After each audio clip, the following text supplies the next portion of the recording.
Bismillahirrahmanirrahim, salatu wassalamu ala rasulillahi wa ala alihi wa sahbihi ajma'in. Donc aujourd'hui on va faire un résumé de la nutrition et on va parler également du mois de Ramadan et les bénéfices du jeûne. Alors pour commencer, on a dressé un tableau et on va essayer de tourner autour de ce tableau pour expliquer l'essentiel. Le son est bon? Ouais. D'accord. Alors, vous savez que quand on mange, quand on consomme les aliments. Des aliments, il y a énormément d'aliments. Et ces aliments passent au niveau de l'appareil digestif et sont transformés en nutriments. Alors, ces nutriments, on va voir tout à l'heure, sont soit stockés, soit métabolisés. Au niveau de la mitochondrie, donc ça, c'est le programme de troisième, hein, mitochondrie. Alors, la mitochondrie, c'est la centrale nucléaire qui permet de transformer les glucides et les lipides en ATP, en énergie. Donc les aliments, le corps le transforme le tube digestif et les transforme en nutriments, et la mitochondrie, par la voie aérobie, va les transformer en énergie ATP. Et c'est l'ATP qui permet le mouvement.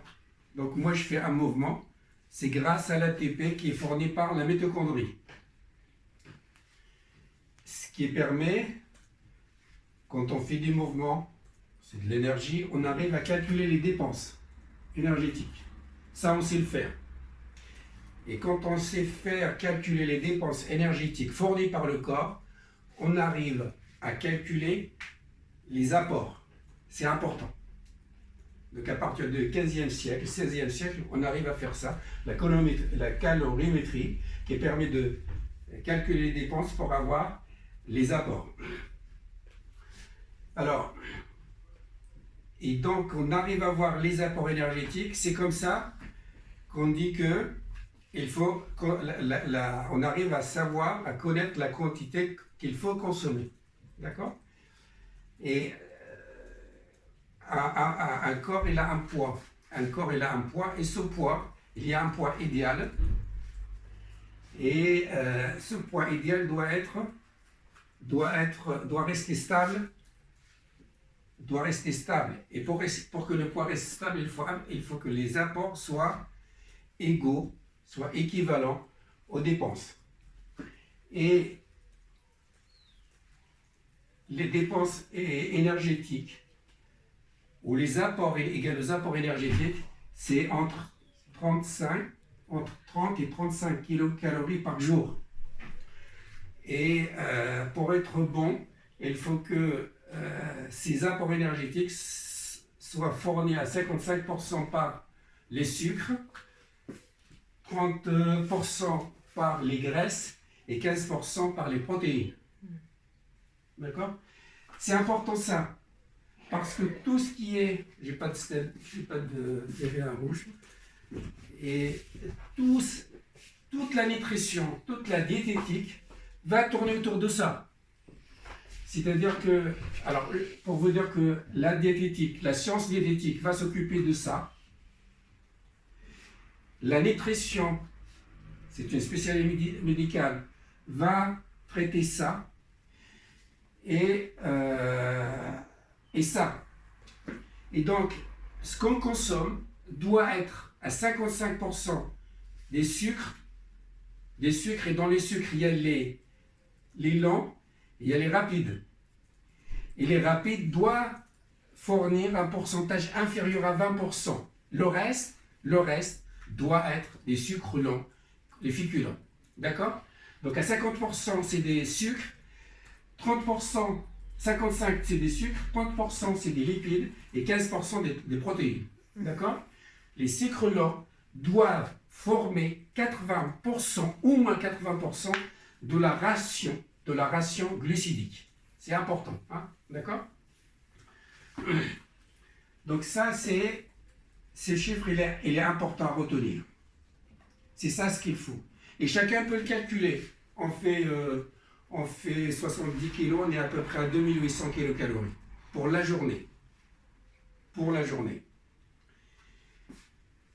cette quantité d'énergie, on peut la prendre en un repas, comme on peut la prendre en 10 repas. C'est rien. Mais par jour, il faut faire un repas. Il faut faire un repas, parce que notre métabolisme, il est permanent. L'utilisation de l'énergie au niveau du corps, elle est permanente. Le cœur, il ne s'arrête pas de battre. Les poumons ne s'arrêtent pas de bouger pour récupérer l'oxygène. Les intestins, ils travaillent tout le temps. S'il y a un organe qui travaille sans cesse, lui, il n'a pas de... C'est pas comme le cœur, c'est rythmé. L'intestin, lui, il n'est pas rythmé. Il travaille tout le temps pour pouvoir métaboliser. Il faut savoir également que 10% de ce qu'on mange, il est consommé par l'intestin. Comment on dit l'intestin en anglais? Guts. Yes. Voilà. Donc c'est 10%, ça sert à digérer. Donc ça c'est important. Ok, c'est bien. Ça c'est le premier passage. Donc la vie diététique, la nutrition, et on a ces pourcentages. Alors le deuxième, normalement on doit avoir que ça entre 30 et 35 kilocalories par kilo et par jour. C'est fondamental. On a besoin que de ça. On peut le prendre en plusieurs repas, 6 par jour, comme par exemple les gens qui sont opérés, ou bien on peut prendre un repas par jour. C'est rien. Mais l'idéal, c'est deux repas par jour. Un le soir et un le matin. C'est rien. Ou à midi. Hein, d'accord? Et là, on la blesse. C'est ça? C'est que quand il y a un excédent d'énergie, c'est-à-dire, ça c'est le deuxième point, quand on a trop d'apports et moins de dépenses, c'est-à-dire, on a 2000 kilocalories par jour de dépenses énergétiques, mais parfois, on mange plus que ça. Il peut passer. On mange plus que ça. Qu'est-ce qu'il fait le corps? Le corps, c'est une machine merveilleuse. Quand il y a trop de sucre, trop d'énergie, il va la stocker. D'accord? Le problème, c'est que le corps, il sait stocker selon une seule modalité. C'est les graisses. Parce que les graisses, 1 gramme de lipides, il donne combien d'énergie? 9. Les glucides, le sucre, combien? 4. Les protéines, 4. Donc, le corps va stocker l'énergie, mais se forme de graisse. D'accord? La seule façon qui permet au corps de stocker beaucoup d'énergie, c'est les graisses, parce que les graisses contiennent beaucoup d'énergie. S'il stocke la même énergie avec les sucres, on a 11 pour 55.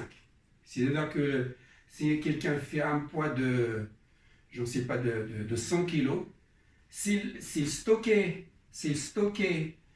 les sucres sous forme de sucre, ben, il ferait 180. D'accord? En fait, c'est ça. S'il stockait sous forme de sucre, le poids il sera grand. Hein, d'accord? Et ce n'est pas seulement le problème. Il va stocker l'excès d'énergie sous forme de graisse. Le problème, cette graisse-là, il va devenir toxique. D'accord? Donc, quand elle est stockée, elle est toxique. Il est toxique comment? Deux phénomènes. Il va provoquer un phénomène inflammatoire. Et donc, l'obésité, c'est une maladie inflammatoire. D'accord? C'est la première des choses. Et cette maladie inflammatoire va induire un certain nombre de pathologies. L'hypertension artérielle, le diabète, les problèmes articulaires, le syndrome d'apnée du sommeil. Et puis, j'ai oublié un, c'est la dyslipidémie. L'hypertension artérielle, le diabète, le cholestérol, les problèmes articulaires, des articulations portantes, et puis le syndrome d'apnée du sommeil sont liés à l'obésité. Et la deuxième chose qui est actuellement, il y a énormément de recherches sur ça, c'est le stress oxydant. C'est-à-dire que quand les aliments passent au niveau de la mitochondrie, en fait, c'est la voie aérobie. Il utilise l'oxygène. Le problème, quand il y a trop d'énergie, il y a trop d'oxygène. Et cette réaction entre trop d'énergie et trop d'oxygène va produire ce qu'on appelle les radicaux libres. Les radicaux libres, c'est le stress oxydant. Ces radicaux libres sont très toxiques au niveau des protéines et surtout, je vous ai expliqué ça, mademoiselle, la dernière fois, surtout, l'ADN. Il va attaquer, il va être toxique, il va provoquer un effet délétère sur l'ADN. Et quand on dit l'ADN, on dit quoi? Les gènes. Et si jamais il provoque, il détruit, il dénature l'ADN, automatiquement, il va dénaturer les gènes. Et quand on dit des gènes, il va avoir des caractères, des comportements, des maladies. Ok? Donc par l'intermédiaire de syndrome inflammatoire et par l'intermédiaire de stress oxydant. D'accord? Donc ça, j'en ai parlé. Les maladies métaboliques liées au surpoids et à l'obésité, j'ai parlé également des stress oxydants. Donc, le monde actuel, les chercheurs, ils ont dit qu'il faut faire quelque chose. On ne peut pas laisser les gens mourir comme ça par le surpoids. Donc on a essayé les régimes. On va essayer les régimes. Le problème avec les régimes, il y a 1% qui marche. C'est-à-dire si vous prenez 100 personnes qui font des régimes, il y a un qui va réussir, qui va durer dans le temps avec son régime. D'accord? Ok. Les statistiques, ça. Hein. On peut parfois avoir un 5 sur 100, mais limité dans le temps. C'est ce qu'on appelle l'effet yo-yo. C'est-à-dire ça marche quelques jours, après c'est l'échec. On a pensé, il y a un génie qui a pensé à ça pour dire, ben voilà, on a trouvé la solution. Il faut retirer l'estomac. Voilà. Donc on a retiré l'estomac, c'est ce qu'on appelle la chirurgie bariatrique. Conseillé par la sleeve. Sleeve, c'est ça, c'est la manche en anglais. C'est la sleeve, c'est là qu'on retire le 3/4 de l'estomac pour faire une manche. Comme ça, on réduit la capacité. Alors, je vous rappelle que l'IMC, donc chacun peut calculer son IMC. Voilà. C'est pourquoi on a trouvé ça. C'est l'indice de masse corporelle, c'est le poids sur la taille au carré. Il ne faut pas qu'on dépasse 25, c'est d'accord? 25 minutes, c'est bon? 12. Ok, d'accord. Et donc, quand on fait l'IMC, le poids sur la taille au carré, ça nous donne un chiffre. Idéalement, épidémiologiquement, c'est-à-dire pour voir un poids idéal qui va durer dans le temps sans maladie, pour avoir un poids idéal qui va durer dans le temps sans maladie, sain, il va mourir par la vieillesse et pas par la maladie.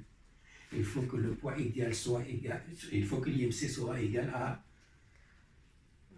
25, entre 20 et 25, d'accord? Si on a cet IMC-là, ce poids-là, c'est le poids idéal, et en fait, les gens vont vivre longtemps, ils vont mourir par la vieillesse et pas par la maladie. D'accord? Ok. Donc ça, c'est la première. La deuxième des choses, c'est qu'ils vont bien vivre. C'est-à-dire, parfois, on va vivre longtemps, mais la qualité de vie est altérée. Donc, on n'a pas besoin, il faut vivre longtemps, mais bien. Donc, à la fois, augmenter l'espérance de vie, on va le dire à la fin. D'accord? La qualité. Augmenter l'espérance de vie. C'est-à-dire, on va plus longtemps. Oui, exact, vivre plus longtemps. J'ai un relevé qui parle d'oxydase. En fait, il y a la référence ici, c'est médecine de demain. Voilà. Mais bien, c'est-à-dire, si on va vivre longtemps, mais mal, c'est une vie de chien, c'est pas la peine. Hein? Il faut à la fois avoir une bonne qualité de vie et avoir une bonne espérance de vie. Alors, qu'est-ce qu'on va faire pour ce problème d'obésité? Bon, on a décidé, en fait, on a fait beaucoup de recherches, etc. Et on a dit, voilà comment ça va se passer. Si l'INSEE est entre 25 et 30, on ne fait rien de plus. Voilà.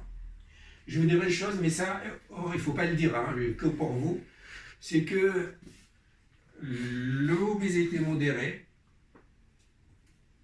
d'accord, plus le poids est élevé, plus elle est délétère quand on est jeune et sain. Quelqu'un qui a 25, 30, 40 ans jusqu'à 60 ans. Quand on a entre 20 et 60 ans, l'obésité est délétère. L'obésité est délétère. C'est-à-dire, il va provoquer des maladies graves. D'accord? Et ceux-là, ils vont mourir vite, ils vont vivre mal. Ça, on ne le dit pas ça, mais je vais vous le dire quand même. Mais quand la personne est âgée et malade, l'obésité modérée le protège. Oh, c'est pourquoi la chirurgie bariatrique elle est autorisée entre 20 ans et 60 ans. Au-delà de 60 ans, qu'est-ce qu'il va vous demander à quelqu'un qui a 70 ans de faire la sleeve? Non, on ne peut pas faire une sleeve à 65 ans, mais c'est faux. Et avant? Et avant 20 ans, on ne peut pas la faire. Donc nous, on les a dans les circuits, on les reçoit à 19 ans, on leur dit, ben voilà, vous allez faire le parcours. On attend 20 ans, 21 ans. D'accord? Voilà, donc l'indication c'est ça. Et donc le poids, le surpoids, l'obésité est délétère quand on est jeune. Et ça, donc il fait une course contre la montre. Avant d'attraper la maladie, il faut tout faire pour ne pas attraper les maladies. Et donc réduire son poids. On a la carte, on peut bouger, etc. Mais quelqu'un qui a 65 ans, 70 ans, ben, il ne va pas faire de chirurgie bariatrique. Non, c'est fini. À ce moment-là, son poids le protège. D'accord? Quand l'IMC est entre 30 et 35, on va rien faire. On va quand même prendre on va faire quelque chose. C'est le traitement médical. C'est la prise en charge diététique. D'accord? C'est des conseils, c'est l'activité physique, c'est réduire des sucres, le gras, etc. Et quand l'IMC est compris entre 35 et 40%, il n'y a pas de chirurgie bariatrique à condition d'avoir soit une hypertension artérielle, soit un diabète, soit un syndrome d'apnée du sommeil, soit un problème de dos, hernie discale, soit une arthrose des genoux. D'accord? Si on a l'hypertension artérielle, si on a un diabète, si on a un syndrome d'apnée du sommeil, si on a un problème articulaire, il est éligible à la chirurgie bariatrique. D'accord? Ou bien, cette IMC, elle est supérieure à 40. Quand c'est supérieur à 40, on ne discute pas, elle est opérée parce que le bénéfice l'emporte sur le risque.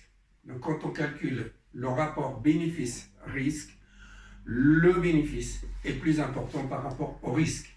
D'accord? Donc ça c'est bon. Donc voilà, c'est bon. Donc je pense que c'est clair. Est-ce que vous avez compris ça? Oui. Je passe, c'est bien. Et ça, c'est ce qu'on fait tous les jours, hein, d'accord? En fait, c'est dans les centres de chirurgie bariatrique, c'est ce qu'ils font, hein, d'accord? Ils font une préparation avant la chirurgie bariatrique en général, légalement. Ils font une préparation de 6 mois avec la psychologue, la diététicienne, l'éducateur sportif, le médecin nutritionniste, d'accord? Voilà. Maintenant, on va voir le jeûne. On est vraiment le jeûne. On est dedans. Alors le jeûne, on est dans le traitement médical. Alors il y a beaucoup de choses à dire sur le jeûne. S'il te plaît, si tu peux m'ouvrir la truc. En fait, c'est quelqu'un qui veut vraiment chercher. Il y a un rapport de 100 pages qui a été fait par la Société francophone de nutrition clinique et métabolisme. Et en fait, tout ce qui a été fait, et c'est une étude, en fait, c'est quelque chose d'officiel, hein, c'est un rapport officiel. Tout ce qui a été fait à propos du jeûne, tout ce qui a été dit, tout ce qui a été écrit, toutes les recherches, toutes les études, on a essayé de voir un petit peu ce qui se passe et on a sorti des recommandations. Donc si quelqu'un l'intéresse, il est sur Internet, accessible à tout le monde. Et en fait, c'est là où vous allez voir beaucoup de choses. Alors le jeûne. Dans le jeûne, quand on jeûne, le corps sain, l'organisme sain, va s'adapter, va utiliser le système nerveux végétatif, il va utiliser également les glandes, ses hormones. Un organisme sain, il va s'adapter au jeûne. Alors le premier jour, quand on jeûne, le corps, l'organisme va utiliser les sucres. Et le stock de sucre dans le corps, on a la ration que pour une journée. Dans le corps ne sait pas stocker les sucres, on n'a qu'une journée de stock. Quand on jeûne une journée, il va l'utiliser. Il n'y aura plus rien. Si on continue à jeûner, il va commencer à utiliser les protéines, la masse musculaire. On en a la masse musculaire. D'accord? Il va utiliser ça. Le problème avec la masse musculaire, à un certain moment, si le corps continue à utiliser la masse musculaire, il va se fragiliser. Parce que les muscles, c'est le mouvement, c'est la défense, c'est les anticorps, c'est les cellules grâce aux muscles. Ce phénomène d'adaptation ne va pas durer longtemps, quelques jours à une semaine. Il va être rattrapé par un autre phénomène, c'est que le corps va utiliser les graisses. D'accord? Et cela, on peut utiliser les graisses jusqu'à 40 jours. C'est la famine. Sidna Moussa, il a jeûné. C'est rien parce qu'il a utilisé ses stocks en graisse. Et pourquoi il utilise ça? Pour pouvoir protéger les muscles. D'accord? Et les muscles, parce que c'est important. S'il n'y a pas de muscles, on ne peut pas respirer. S'il n'y a pas de muscles, le cœur ne va pas battre. Il fait ça grâce à son système nerveux et à ses sécrétions hormonales. D'accord? Mais nous, dans le ramadan, on n'est que là. Même pas là. C'est-à-dire que quand 12 heures ou 20 heures de jeûne, c'est pas 24 heures. Et donc, il va utiliser que les sucres. Il ne va pas utiliser ni les protéines, ni les lipides. Donc, ce qu'on a comme stock de graisse, on l'aura après le ramadan. D'accord? C'est pas pendant le ramadan qu'on va perdre les protéines, les muscles musculaires qu'on a, on ne va pas les perdre. D'accord? Mais il faut comprendre les choses. C'est fondamental. Et ça, vraiment, je vais le dire, je pense que ça sera clair. Un organisme sain va s'adapter au jeûne par l'intermédiaire de la thyroïde, d'accord? Par l'intermédiaire de l'adrénaline, qui est sécrétée par les surrénales, par l'intermédiaire du pancréas, qui va sécréter à la fois le glycagone, il va sécréter pour les diabétiques et l'insuline. D'accord? Et donc, il va quand même consommer. Et le mécanisme de jeûne passe par un effet anti-inflammatoire. Il est marqué dans le rapport. Un effet inflammatoire, un effet anti-inflammatoire et également un effet, il va renforcer les défenses.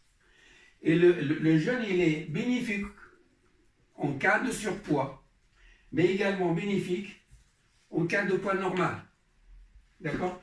Pour un organisme sain, on va tirer bénéfice du jeûne. Donc, ce qu'il ne l'écrit pas. D'accord? Et il va être bénéfique. Le jeûne est bénéfique pour un organisme sain. C'est clair? Le problème, quand l'organisme est malade,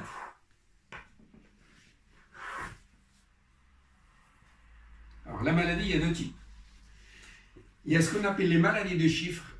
Vous prenez la tension, vous avez des chiffres élevés, c'est de l'hypertension artérielle, il faut la traiter. Vous dosez le sucre le matin, s'il est élevé, c'est le diabète, il faut le traiter.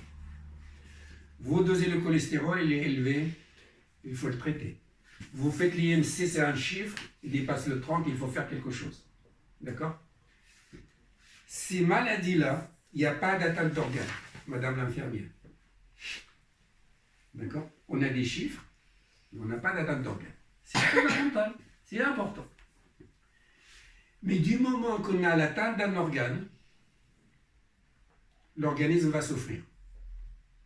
Donc ça, c'est vraiment ce qui a été démontré récemment. C'est beau, c'est beau. Vous avez le cœur malade, tout l'organisme va souffrir. Et on a un hadith du prophète sallallahu alayhi wa sallam, مثل المؤمنين في توادهم وتعاطفهم وتراحمهم. L'exemple des croyants, c'est comme entre eux dans leur tendresse, dans leur entraide, dans leur compassion, dans leur tout ce que vous voulez, c'est comme un organisme. Si un organe souffre, tout le corps souffre. En français, ça veut dire quoi? Ça veut dire quand il y a une atteinte d'un organe, tout le corps est malade. Et là, c'est là où il y a la solution. Quand un organe est malade, il ne peut pas s'adapter au jeûne. Il ne peut pas s'adapter au jeûne. D'accord? Et le jeûne est potentiellement délétère. Quand on est malade, On ne va pas jeûner. Donc, vous avez des millions d'articles sur Internet qui disent qu'on va soigner les maladies par le jeûne. C'est Faux. faux. Ok? Incroyable. Ok. Mais attention, mais on peut soigner. Mais quelqu'un qui a l'hypertension artérielle, j'ai 25 minutes, donc il me reste 5 minutes. Pour l'hypertension artérielle, quelqu'un qui n'a pas d'atteinte organe, il peut jeûner. Pour un diabétique qui ne prend pas ni d'insuline, ni des médicaments, mademoiselle infirmière, qui stimulent l'insuline, comme le glucophage, il peut jeûner parce que le glucophage, elle ne provoque pas d'hypoglycémie. Ok? Yes? Yes. Yes. C'est clair ici? C'est clair. Parfait. Donc l'essentiel est dit. Hein, d'accord? Maintenant, on passe un petit peu à l'activité physique. Notre corps, il est fait pour avoir 5 choses. La première, la diététique, l'alimentation. La deuxième, Sommeil. le sommeil, il est fondamental. Troisième, Le sport. l'activité physique. Quatrième. Quatrième, La pratique spirituelle. la pratique spirituelle. Ouah, La c'est pratique bien. spirituelle. Bravo. La Oh, c'est pratique écrit. spirituelle. Actuellement, il y a énormément de recherches. Et en fait, j'ai une référence, elle a été publiée récemment dans notre revue, c'est la réalité cardiologique. On insiste beaucoup sur la spiritualité. C'est-à-dire que la pratique de la spiritualité, d'accord, ça renforce le système immunitaire et donc, au final, ça améliore la qualité de vie et ça augmente l'espérance de vie. Quand on pratique la spiritualité, mais la spiritualité, c'est-à-dire par exemple pendant le mois de Ramadan, essayez quand même de renforcer. Quand on fait de la promenade, quand on fait l'activité physique, on fait des sorties. Alors, on n'a pas parlé des calories tout à l'heure, mais c'est rien. Les sorties par exemple de 4 heures, 8 heures, c'est bien. Quand on fait 8 heures de marche, on est à peu près à 2000 kilocalories de consommer. D'accord? Mais l'activité physique également. Si le jeûne protège la masse musculaire, l'activité physique fabrique la masse musculaire, les protéines. D'accord? Et la maladie, toutes les maladies, quelle que soit la maladie, le point final, le dénominateur commun, il dégrade la masse musculaire. Donc le corps est fragilisé par la maladie. Donc, la seule chose à faire, c'est de marcher parce que l'activité physique fabrique la masse musculaire. Et donc, il faut avoir une pratique spirituelle permanente, régulière. Ce n'est pas saisonnier, ce n'est pas ramadanique. Il faut avoir quelque chose qui va durer dans le temps. Alors, l'activité physique, vous savez que l'activité physique, il y a 2 types. Il y a l'endurance et puis la résistance. La résistance, c'est par exemple les haltères. C'est bon, pour le malade, c'est délétère. Par contre, c'est l'endurance, c'est la marche, c'est la natation, c'est le vélo, c'est la course à pied, tout ce que vous voulez, c'est de l'endurance. Et les recommandations scientifiques actuellement, on a besoin de 30 minutes par jour pour avoir le bénéfice. D'accord? Et ça, quel que soit l'organisme, qu'il soit sain ou malade, il a besoin de l'activité physique. D'accord? Donc la pratique spirituelle, on a vu, donc c'est la même chose. On a besoin d'autant de temps pour l'activité physique que pour la pratique spirituelle. La pratique spirituelle, c'est quelque chose de fondamental. Et ça commence à être inscrite dans les recommandations des sociétés savantes, hein, la spiritualité. Alors nous, c'est l'occasion pour nous, pendant le mois de Ramadan, d'augmenter un petit peu la spiritualité.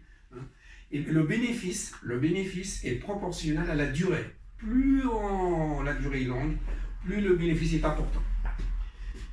Et donc, on arrive maintenant au conseil après Ramadan.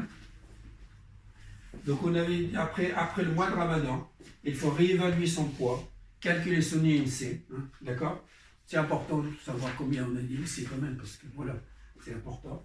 La deuxième chose, il faut équilibrer son alimentation, la structurer, la diversifier, c'est-à-dire il ne faut pas manger tout le temps, en permanence.